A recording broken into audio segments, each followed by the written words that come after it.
Europe's competitiveness has increasingly come under the magnifying glass, raising the question on how the EU stands in the renewable energy space. Carlo, thank you for joining us here at Enlit Europe. What does the landscape look like for the next generation of renewable energy sources? First of all, let's define what is next. In my view, next is what we need to do in the next few years. So if we focus to 2030, so not looking much further ahead, actually the landscape is more wind, more solar coupled with storage. This is probably going to be some 95% of what's going to happen in Europe. So our focus to achieve 2030 targets shall be in wind, solar and batteries. No doubt about it. Now, what is the question? They're usually cheap, so now they're competitive. They do not rely on imported fuel. So what's the problem? The real problem is social acceptance. When we talk social, we think NIMBYism, but NIMBYism is not everything. There is a wider issue on social acceptance at a more political global level. And so here the answer is we shall seek cheap and economic solutions to show that energy transition is an opportunity, is not necessarily a cost. In order to do that, it's important that we all, and by we I also mean institution, focus on cost-effective solution. So simple ground-mounted PV, onshore wind, not enemy of other technologies, but the bulk of the development has to be economically sustainable as well. I think this is the landscape. More wind, more solar, more batteries, possibly with the cheapest possible solutions. So we have a balancing act between short-term and long-term priorities. What are the ambitions and priorities for ContourGlobal? The ambition and the priorities for ContourGlobal, again, looking at the beginning at 5, 10 years from now, is basically doing the energy transition within ContourGlobal. We have to close coal assets. We have to move to more sustainable fuels in some assets, but massive doses of new renewables to be added to our portfolio. So what we need to do as priority number one in terms of things that need to happen is an investment plan to get rid of coal generation, do repurposing where possible, and a lot of renewables. And renewables will be wind, solar, coupled with storage, because that's the solution that the markets need, that the markets can pay for.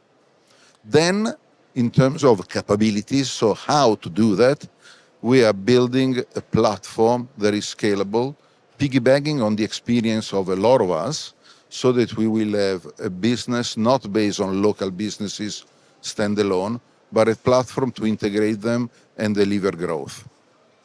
Does Europe still have a competitive advantage in the renewable space? I will defer to page 2 of Mario Draghi's report on competitiveness.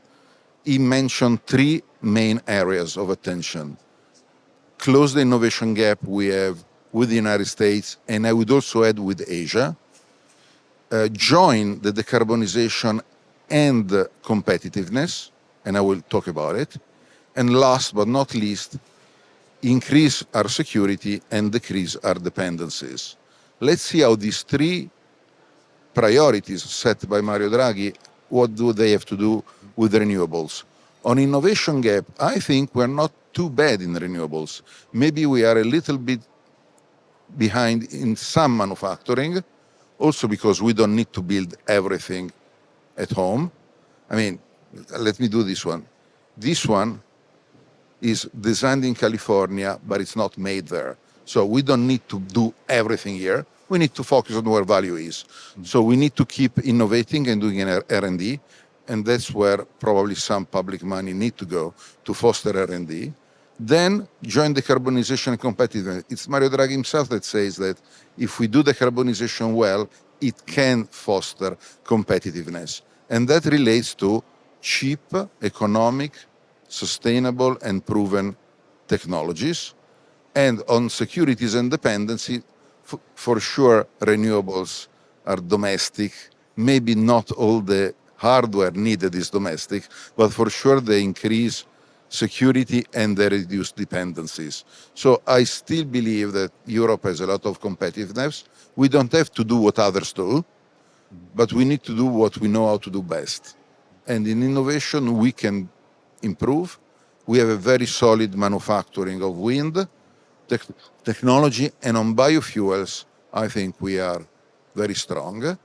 Maybe we shall not rush towards everything. I mean, we need to focus on few things. The Draghi report is a good bridge to the next question, which is around the new EU Commission. What do their priorities need to be, and what are your hopes and fears for the EU Green Deal? Well, first of all, no fears. No fears because I don't think anything bad will happen, and also because at the end, capital goes where it can be deployed. So we as a company would survive anyways. Having said that, let's talk about the hopes, and again, no fears. First of all, the decarbonized world will be made of a lot of zero marginal cost technologies. So the same concept of short-term marginal pricing in market is going to become useless. And so we hope, this is a true hope, that we will keep fostering long-term markets, whether through PPAs, whether through auctions, whatever. That is key, because on a short-term market, renewables will also kill the other technologies by bidding at zero, and that doesn't work. Second one, hope is focus the agenda for 2030. Again, maybe I'm repeating myself, proven economical solution, wind, solar, storage, and devote to innovation and R&D, because for sure we need other options for the next level of the transition post-2030. Carlo, there's still a lot of work to be done. No doubt about it. Thank you very much for your insights. You're welcome. For more insights, be sure to join the Enlit community.